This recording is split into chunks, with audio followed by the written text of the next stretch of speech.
సంబరమే చూడు.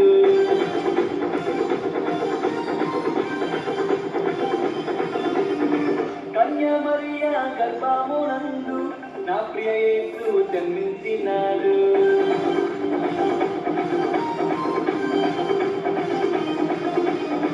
యూదుల రాజు జన్మించే నేడు ఈ జగమంతా సంబరమే చూడు.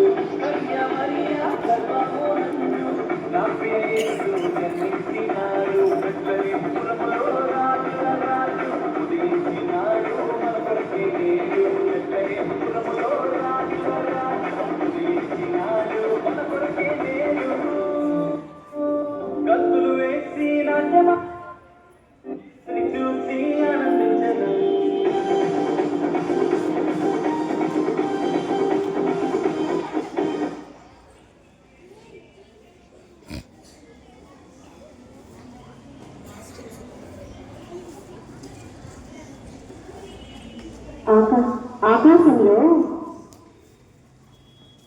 ఆకాశంలో ఒక వింత నక్షత్రం జన్మించినది. అవునవును, దీని వెనకాల ఏదో రహస్యం దాగి ఉన్నది. అయితే మన గ్రంథాలను పరిశీలించి చూద్దాం.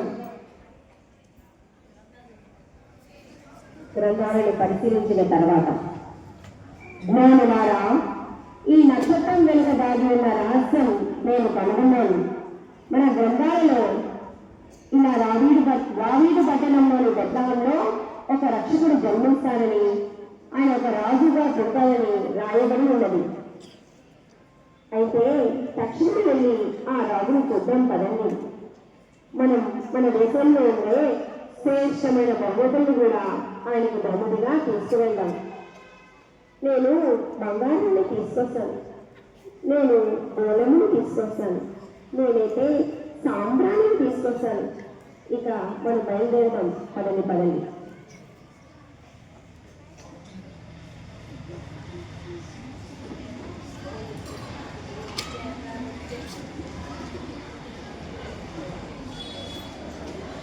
ప్రజలారా, మన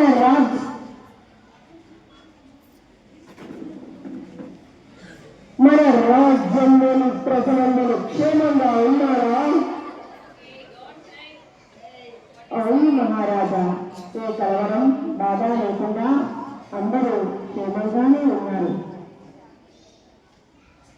మహారాజా, మిమ్మల్ని దర్శించడానికి తూర్పు దేశం నుండి జ్ఞానులు వచ్చారు. మహారాజా, తక్షణమే ప్రవేశపెట్టండి.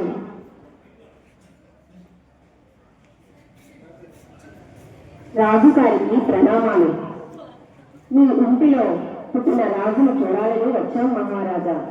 ఆయన కోసం బహుమతులు కూడా తెచ్చాం. మా ఇంటిలో ఎవరు పుట్టలేదు, చిన్న పిల్లలు కూడా ఎవరు లేరు. మీకు ఈ సమాచారం ఎవరిచ్చారు? ఆకాశంలో పుట్టిన ఒక నక్షత్రం. అందరూ ఆకాశం వైపుకి చూడండి.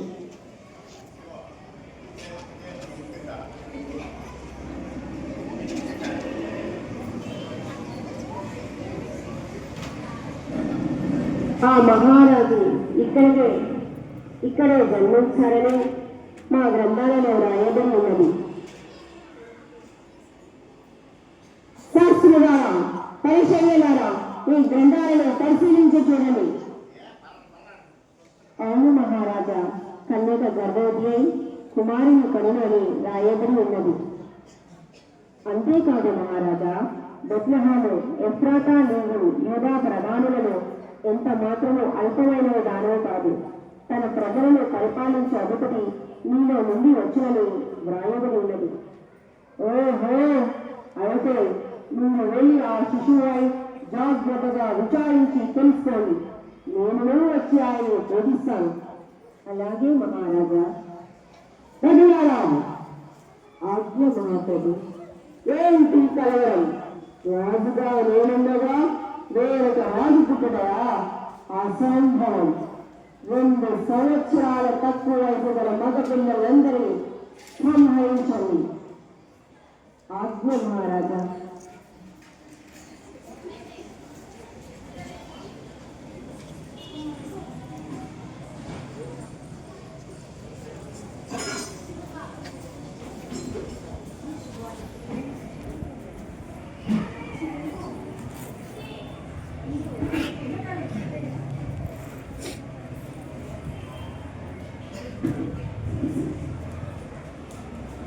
పిల్లలు అందరూ ఒక్కసారి వెనక్కి చూడండి.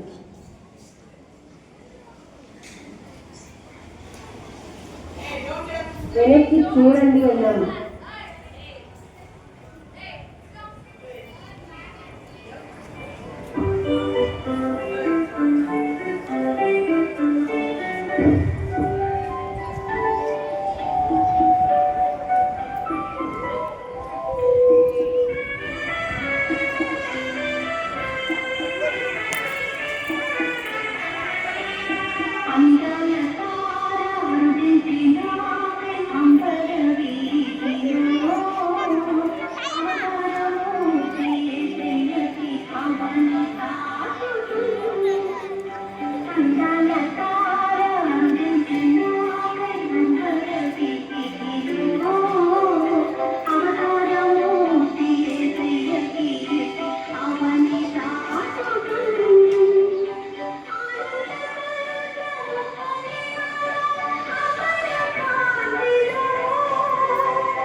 Happy Christmas. మీ అందరికీ కూడా అడ్వాన్స్గా క్రిస్మస్